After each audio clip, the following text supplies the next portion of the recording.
Hey, what's up, everybody? Bro Trio here, and I am back talking about another Final Fantasy. This time we're talking about Final Fantasy V. So, Final Fantasy V is a pretty unique one. We never got it in the States here for the longest time, and then we finally got it. I've just played it on the Pixel Remaster, and I liked it a good bit. It's basically like Final Fantasy III, but done right, which I liked Final Fantasy III, but there is definitely a lot more done here. And the reason they get the comparisons to Final Fantasy III is because they both use the job system. But 5 does the job system a good bit better.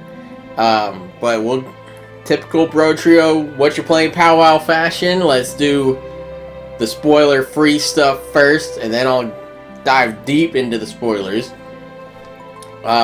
Spoilers for this video. That is one of the positives, is Final Fantasy V has a lot more story than like Final Fantasy III did, which is great to see, especially after 4. Like, if Final Fantasy V didn't have that great of a story, like, that would be a big deficit as far as like comparing it to the most previous one. But it's got a pretty good one.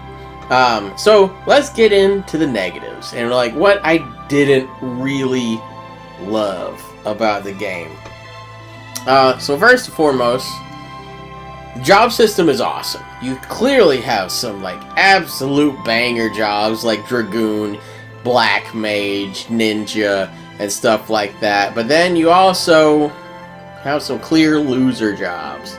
So like Beastmaster is kind of shit because, like, I mean, you can control monsters, and it's kind of okay-ish if you're trying to really get like all the enemy skills for the blue mage. But it does have some, you know, function to like make other jobs better. But if that's your function, you yourself are not a good job. Bard, I also didn't care for. I never really liked bards. Like, the whole kind of okay at magic, kind of like buffs and debuffs and everything. It just, I don't care for them, and I don't know. I didn't like this one at all. Chemist also 2 thumbs down. Kind of sucked. Way too squishy. Not enough like benefits for the chemist. Because like, if I'm gonna pick between a bunch of beakers and dressing like a dragon with a spear and jumping into the heavens to pincushion my enemies, like, of course I'm gonna pick the Dragoon. Like, why wouldn't I? But it just was, I mean, all jobs can't be great, because if they're all great, none of them are great. But, you know, there's some clear stinkers in the bunch here. So next, we're gonna talk about the story. Story goes crazy, but it also falls apart. Where, like, Final Fantasy IV's story kept going crazy, but it went crazy glue. Because the more crazy it went, the more cohesive the story got, and the more it held together. Now, with 5, it's just going crazy, and then chunks are falling out of, like, the story, and it's like, well, where'd that plot go? It's like, oh, well, it's just gone. Which is appropriate if you know the spoilers of Final Fantasy V and what goes on. So that's kind of interesting. But yeah, the story just kind of... It goes nuts, but just for the sake of going nuts. Like, it doesn't really make it better. It's okay.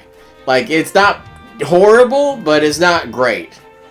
And then, this one is a negative that's also a positive, because it's something you want in the game, which is like a difficult challenge and everything. But good God, the status effects in Final Fantasy V are abundant, to say the least. And there is not enough cures for them. Like, there are so many things that it's just like, I don't have the thing to cure this. Specifically, zombie is horrible. Always has been. this is the game that introduced zombie. And I remember zombie a little bit. Like Final Fantasy VII kind of sort of has it where like Gi Natak and the Gi tribe like get hurt by cures and stuff. So do the zombie dragons, I believe, in like the Northern Crater. But it doesn't really have like the zombie status effects. Like you can't turn into a zombie. I know Final Fantasy X does have zombie, and that's the first instance I had experiencing it myself. But this game introduced it, and they introduced it hard, because zombie sucks. It's basically like... It's like a almost like confused / berserk status, because like you no longer control your person. And the only way to fix it is with holy water, which... And you gotta stock up on it, because you don't find like a whole hell of a lot. But yeah, zombie is brutal, and if you are not prepared for it, it sucks so bad, and it happens a lot in the late game.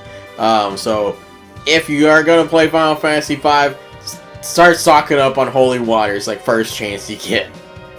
But that's pretty much it for my negatives. Like there were some like bosses that were a little bit annoying, like.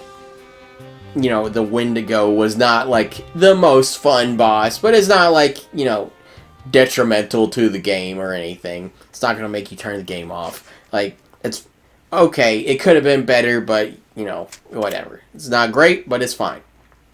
So let's get into the positives. Because Final Fantasy V is a very unique game. It is probably... like some of the most expressive sprites I have seen, and that's even comparing it to Final Fantasy VI a little bit. Like Final Fantasy VI got way better design-wise, because Final Fantasy V is it's the last game that they basically still are using like the NES like little sprites where it's just like man head, man chest, and feet. And that's it. Like, you're just controlling a bunch of little, like, Kirby sprites. But, Final Fantasy VI, they get legs and everything. But Final Fantasy V, they still have just, like, head, torso, legs. And that's it.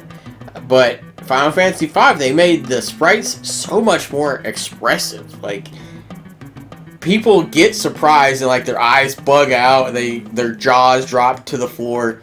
It's a lot more expressive than even Final Fantasy IV was, and especially 1, 2, and 3 before it. But that helps a lot with the story, because like a lot goes on in this story, but you get a lot of simple but lovable characters. Like Bartz is the main guy. He is kind of just like a lovable, semi-capable, but semi-doofus. Like, he's kind of dumb and goofy and funny and everything. You have Lena that is, like, just kind of, like,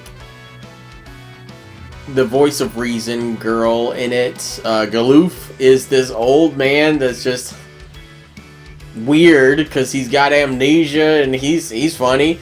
And then you got Ferris, too, which is, like, kind of, you know, almost too cool for school, but gets caught up in enough stuff, like, and then when they do get, like, egg on their face, it makes it, like, that much funnier, because they think they're so cool and everything, and then when they trip and fall, like, it's extra funny.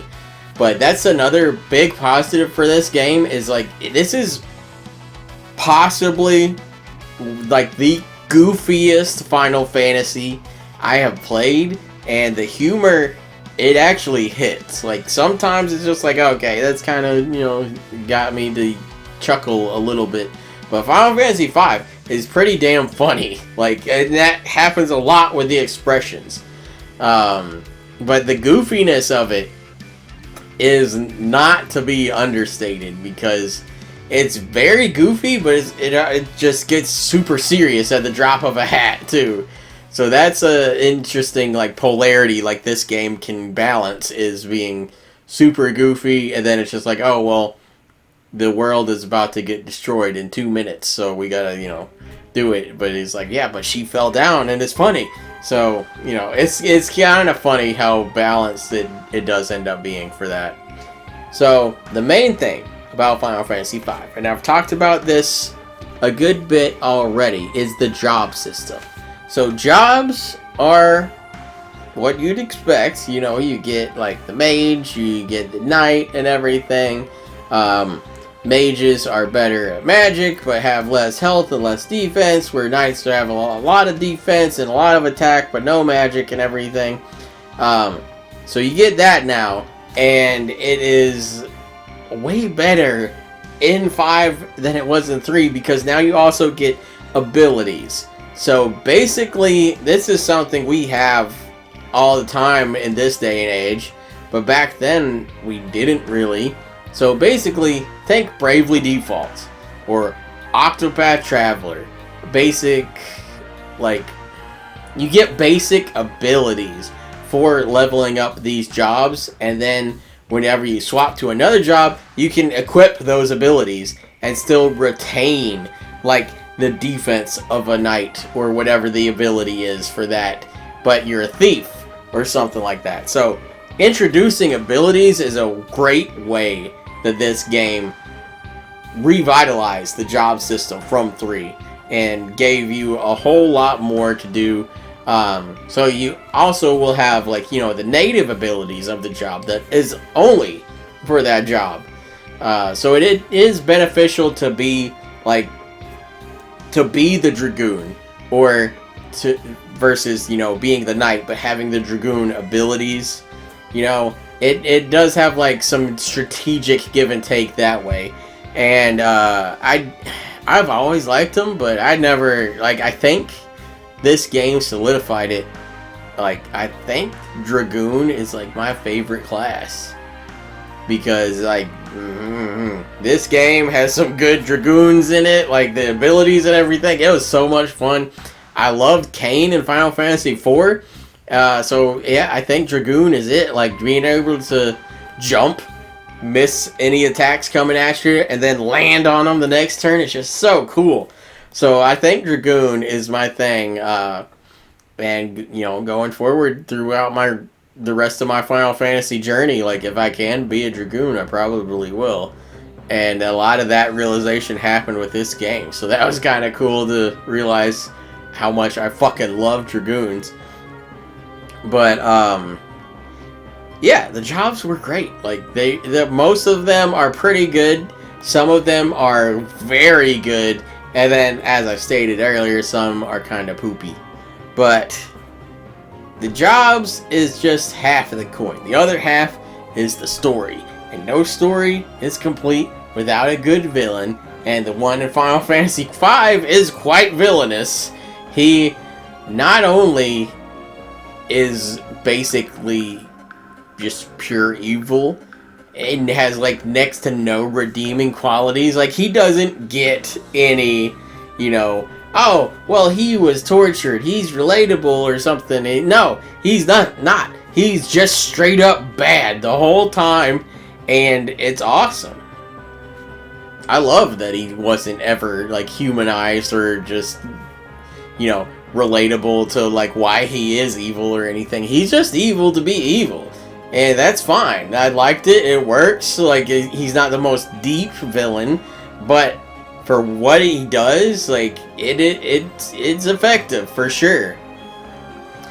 And he lets you know it, because not only is he a good villain plot wise, but gameplay wise, he is a good villain too, because he keeps the challenge consistent throughout the game. Just throwing whatever minions at you, put you in a maze or something like that. There's a good bit of decent challenge throughout this entire game, and it really helps to make you feel like you're progressing a lot more than just having it be just super easy the whole time, or having it just being stupid hard at the beginning, and then you start coasting once you get used to it. The good bit of challenge throughout helps out a lot with this game, and that does have the like added effect from like the challenge throughout. You have the multitude of status effects I talked about earlier that like is a negative and a positive, because like it kind of sucks to deal with them, but it does keep you on your toes and makes you think to better deal with them. And then like I talked about it in the Final Fantasy 3 video, but you kind of get this like manufactured challenge because you get new jobs periodically throughout the story. Like anytime you get a crystal, you get like 4 new jobs. So obviously you want to test out those new jobs, but they are level 1 versus your knight is like level 20. So you're trying out this Beastmaster at level 1, and then you're fighting the boss, and it's just like, man, the knight at level 20 would have come in a lot of handy right now, but this Beastmaster sucks. But that is some of the challenge of it, is testing out the new jobs, leveling up the jobs, and overcoming the bosses based on what jobs you think would work, because that is some of the beauty of it that I did experience. Like, I actually died several times in this game, and you faint, and then you try to weigh your options. Like, you can just keep ramming your head into the same wall, or you can change it up and change from a black mage to a ninja, and then that gives you an advantage in this fight. Like if the boss is like really slow and then the ninja's super fast or something, it really like helps the strategy for that. And it even more than Final Fantasy 3, because like the jobs are realized so much more with these abilities, and it's just a complete game changer that keeps you thinking and on your feet like throughout the entirety of it. But Final Fantasy V was really good. I liked it quite a bit. Like I'm giving it a 7 out of 10. Now this one is a lot lengthier than the past. Like this one is the longest so far. It took me 30 hours to beat. So compared to Final Fantasy IV, that's like 12 more hours than that. So, you know, pretty lengthy and has some good like stuff to keep you occupied. Also, shout outs to possible spoilers, but like, you know, it's old as shit, to Omega Weapon and Shinryu, like the first super bosses of the franchise, other than the War Mech like random encounter in Final Fantasy 1. Like, we got super bosses finally, so like that was one of the last pieces of the puzzle for my classic like PS1 era Final Fantasy that I grew up with, which was just 7 and part of 8 and part of 9, but that was, you know, that's whatever. But yeah, getting super bosses like and them just kicking your ass is cool, because that really, that thing I talked about where you have to change up the jobs based off the situation, multiply that by 100, and that's what it's like to fight these super bosses. Like, they mean business, and it is a huge like challenge to overcome them. And if you do, you really don't even get anything for it. Like, you get bragging rights. That's pretty much it. But here come the spoilers, because even though it was like a negative to it for how crazy it gets, like it goes off the rails, but it is a fun like action movie of a ride for this story. So if you don't want to hear it, click away.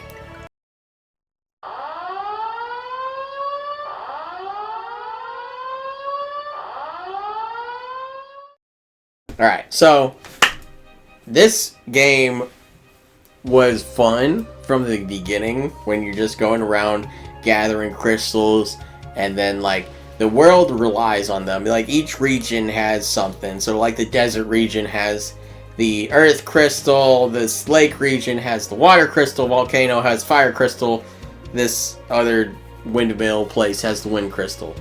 These crystals keep breaking. So once the crystal breaks, like that element ceases working on the planet.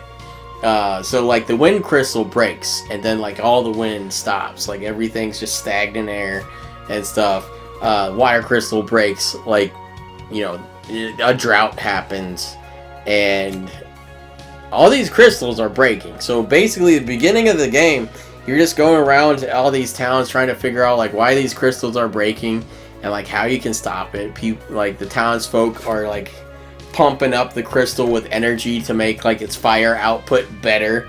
But in doing so, they're getting like their technology and everything running off of it. Like the whole city is running off of the fire crystal and stuff. But in doing so, that is making the crystal weaker, using up its power and causing it to break. So you're just like, you gotta stop this, you're breaking it. And they don't want to do that because they don't want to go back to not having their fire-powered city. But basically, once all these crystals break, that's when all hell breaks loose. Because you find out that all these crystals were in place to seal the Great Warlock, Exdeath.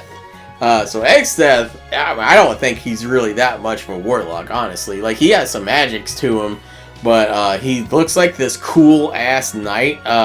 He's very blue.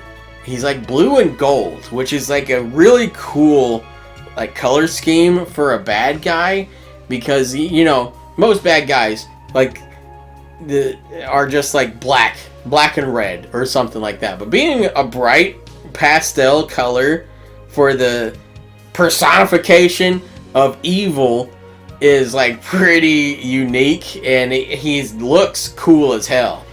But Exdeath is a big old bitch, and he hates everything. So his goal is, because he's a tree, which is ridiculous to say, but Exdeath is a tree. He was like this big old tree in this forest, but basically the world was so evil, and man was so corrupt and stuff. Like all that corruption, all that malice and stuff like pooled into this forest, and then it got to be too much, and thus Exdeath was born. He was a tree, but then all the evil made him manifest into a humanoid body,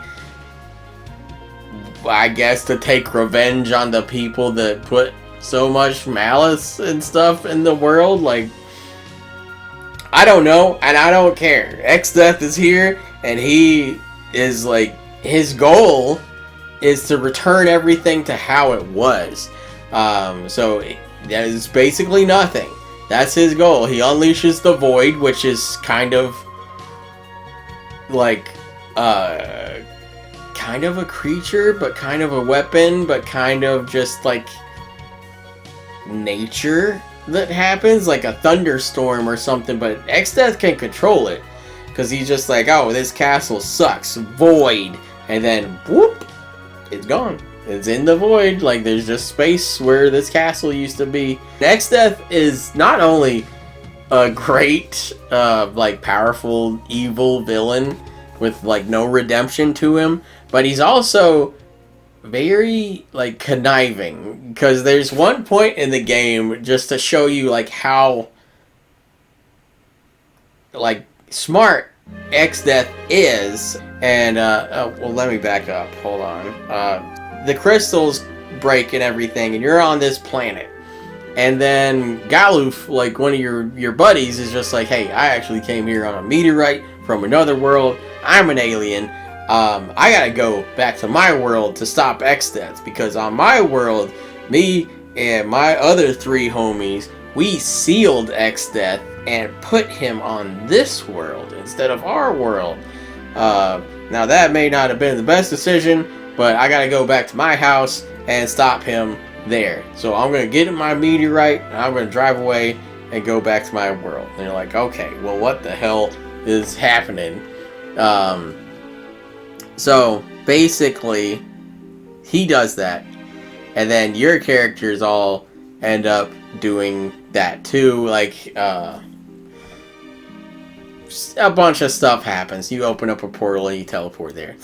When you are there, you end up having to, you go to find these crystals, and then like there's a bunch of like monsters around them.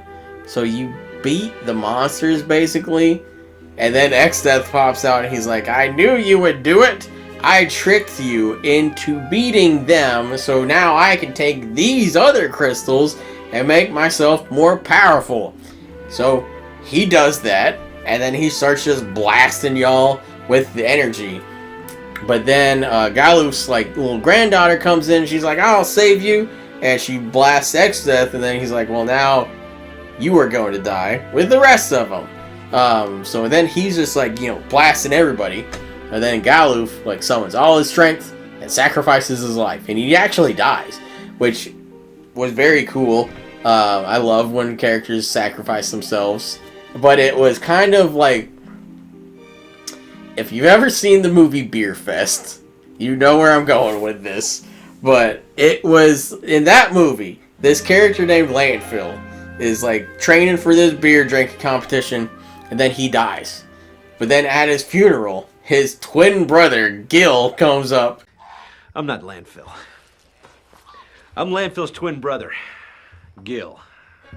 I taught Landfill everything he knew about drinking beer. I want to fulfill his legacy by taking his place on your drinking team. Landfill told me everything about you. I feel like I know all you guys.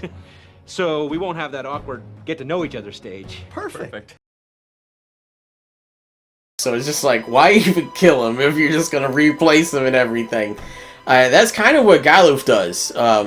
Like, not personality-wise, but job-wise and experience-wise, luckily, he just replaces all his powers into his granddaughter. So she's now part of the party. She's one of the heroes of light.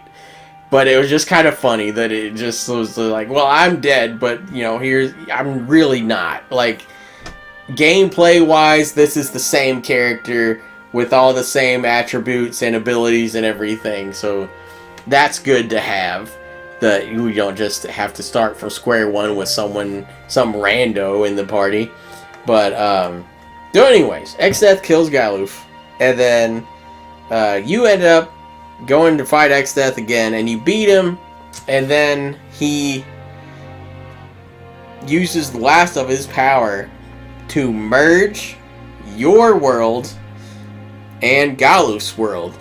Merge into one, because back in the olden times, they were one planet, and then they got split up for some reason. But now they're one planet again, so you do get to go back home. You don't have to go through a meteorite or teleport or anything. But then everybody's doing their own thing, because you think Exdeath is dead. And like Bartz is going on a quest with Kryl, his Galuf's daughter. So him and her are questing together. The two girls are like royalty and everything, so they're now at the castle being princesses. Ferris hates it because she grew up a pirate, but Lena, I think is her name, she likes it. So they're all doing that thing. But Bartz and Kryl go on a quest, and basically they beat the boss, and then Kryl's like, man, I think I got a splinter. And it's like, okay, what the hell are you saying that? Like, what's even the point of telling me you have a splinter? Like, there's no point. Like, you think she's just being like some whiny kid. But then you get to this like sage area. This turtle guy is like the sage of like the world and everything. He knows everything. And then Kryl's like, oh, my splinter. And it turns into it comes out, the splinter comes out of her hand, turns into a branch, and then turns into Exdeath. Because dude is a tree, so he can just shrink himself down into a splinter, and that's Exdeath, the splinter form, and then he can try and just get transported on inside of her, and then come out whenever he pleases. Like, Exdeath is wild with how like conniving and smart he gets for how he needs to like get his shit done. It's really funny to see. But, yeah, he turns into a splinter, then comes out, and then he's just like, alright, well, now I got the void, so I'm going to start voiding everything out, and just rip everything down to atoms, and just, that's it. Everything will be nothing once again. It's like, okay, well, let's get him, sorted here, and then you take it to him, and you beat him and everything. So, yeah, again, I had to go off on this tangent to tell y'all just how cool Exdeath was. and he is awesome. Very evil, all evil. Like, he's just a big angry tree man, and he's all the better for it. Like, I love that he has like no nothing. It's not like he was like punched as a kid or anything. He's just evil incarnate, and this tree is mad at everybody because they are also bad, and he just sees all the bad. He doesn't see the good in humanity. He just sees the bad, and he's like, well, we gotta wipe this out. So yeah, Exdeath is definitely a big positive. His henchman, Gilgamesh, is a pretty big positive as well. So, growing up, the only instance I had ever seen Gilgamesh was Final Fantasy VIII. So I thought Gilgamesh was like dead serious the whole time. He's like this pissed off samurai looking guy with like 8 arms and like 20 weapons. He's crazy. That's not the case. Because in Final Fantasy V, when he's introduced, Gilgamesh is kind of like a bumbling oaf. Because I thought it was weird, because I played Final Fantasy VII Rebirth before I got to Final Fantasy V. So I thought in that game, I was like, what why is Gilgamesh just this bumbling moron? Turns out he always was. So, Final Fantasy VIII's the weird one for making him super serious. But Gilgamesh being a bumbling moron that's also capable of fighting pretty well was very interesting to see, like, where this character started and everything. And with Gilgamesh comes the battle on the big bridge. So this is a big all-out war once you get to the other world. You get taken prisoner in Exdeath's castle because Galuf is the king of this world, and he's launching an army against Exdeath. But then Exdeath's just like, hey, I got your friends here. You can't attack me. So Galuf calls off his like forces and everything, and then basically something else happens, and you end up you have to charge through all these enemies on this bridge. So it's basically like Helm's Deep from Lord of the Rings. Like, it's just chocked full of like orcs and demons and everything, and you are charging across this bridge, and you're busting ass all the way through them. So that was cool as hell. Like, just a gauntlet of fights, like one after the next, and the music is so insane for this one part. Like, it is so awesome. The music's pretty good throughout the game, but good God, the battle on the big bridge was crazy, and a lot of that was because of the music. But that was one of the biggest set pieces, and then another big set piece that I really liked was the Forked Tower. This is a late game one that is very interesting because it's a fork tower, so it's a fork. And on one side, you have to go to get the all holy, like white magic, holy. On the other side, you have to go to get the all powerful dark magic, flare. So this is cool because, like, the left side is all magic based. So this boss can only get hit by magic. He can't get hit by anything physical, so you gotta use magic. So again, with the job system, you want to swap up your jobs to be all magic users, because if you're all knights, you're gonna have a bad time and die. But you want to swap to be the magic people and take out this guy. But then on the right side, this dude is all physical. He can't get hit by magic. He doesn't care about magic. So you don't want to go into this fight as a mage. You want to swap it up back to knight, back to ninja, back to samurai, or any other martial class, and you want to bust this guy's ass. So that was a very cool fight. Like, very cool tower that it makes you do both magic and physical. You can make all magic, or you could do like 2 people magic, 2 people physical, and have like, a good bit of challenge. Or you could just turn everybody into a black mage and just blast through the physical guy. It was a very, very unique like set piece and like strategy session to have in the game, where you have to know physical and magic respectively. It was awesome. I love that. The Fork Tower was cool. And then finally, my last thing I want to talk about is that one, there's like a pretty, it's good, depending on how you feel about them. There is a very big difficulty spike towards the end of the game, but you know, if you like difficulty spikes like I do, I liked it. It really makes it feel like no one, they're not messing around here. Like, they are bringing their A game. They're ready to, you know, set the Earth back to nothingness. They are wanting it to happen, and they're going to do everything they can to make it happen. So it's like a big old, like, difficulty spike, a lot due to those status effects I talked about. But it's really cool to, like, make you feel like you're accomplishing something. And then the big positive, I love it anytime something does this, is legendary weapons. And there's like 12 in this game.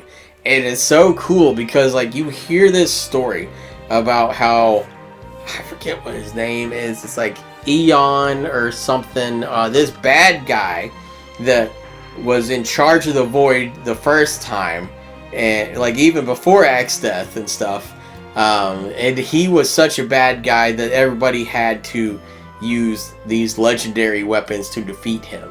So you hear the story of these legendary weapons, but then you actually get to use them. So having in-universe, like, canon legendary weapons was very cool. The fact that they were like, you know, this is the sword that cuts through time or whatever, and then you get to get that sword, like, that was so cool.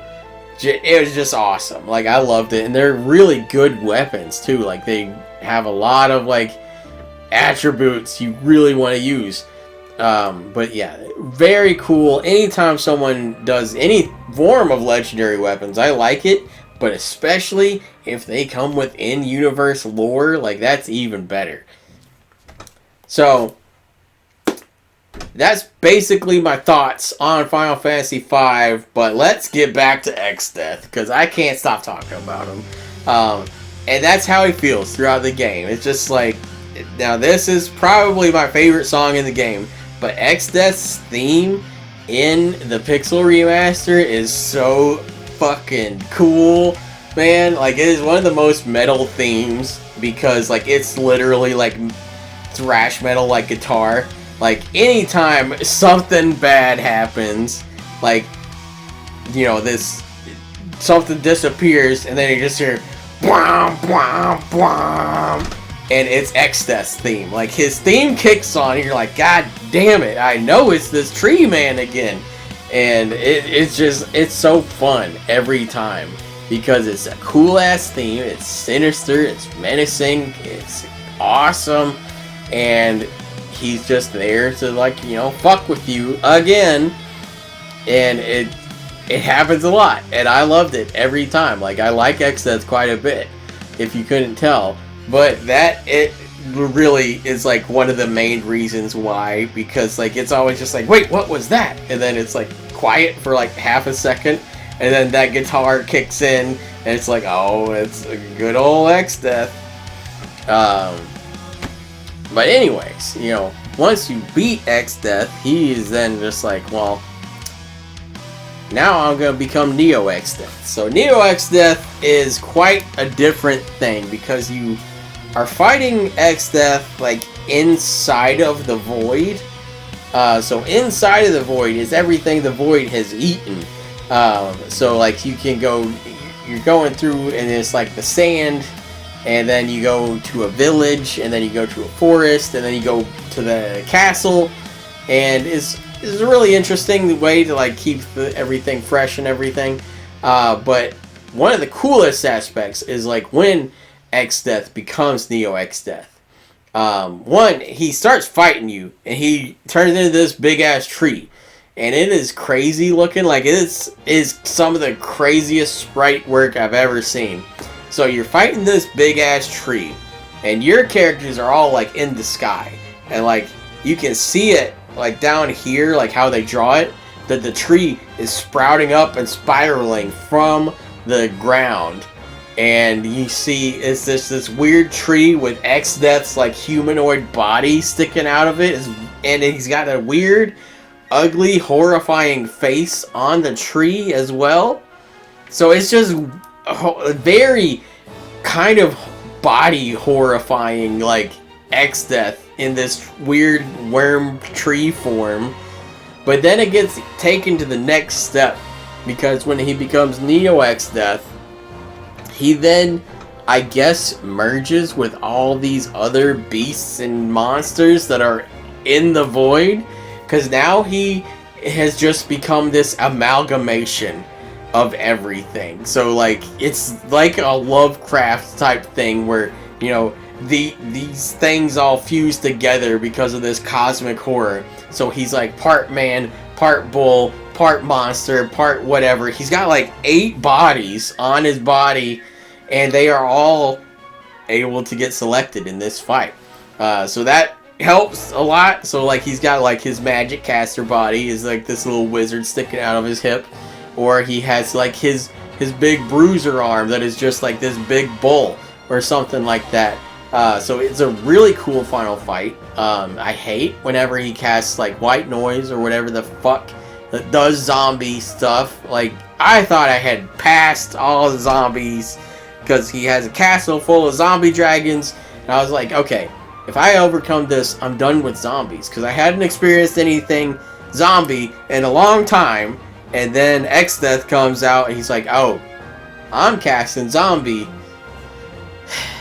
After you spent 30 minutes in this fight, I turn everybody to zombies, and you don't have any holy water, so, you know, goodbye. You're berserked, and, like, you can't do anything to stop it. I hated that so much. Like, I hated it. So, then I died, and I came back, and I was like, alright, I got holy waters now, so I'm ready for it. But, yeah, Exdeath was a very fun fight. I love Exdeath plot-wise, looks-wise. I love everything about him. Like, he's one of my favorite villains because he's so damn evil and so damn conniving, and you just love to see him pop up. Like, every time, he's like the Reverse Flash, where you're just like, it was me, Barry, but it's Exdeath. Good old tree Exdeath.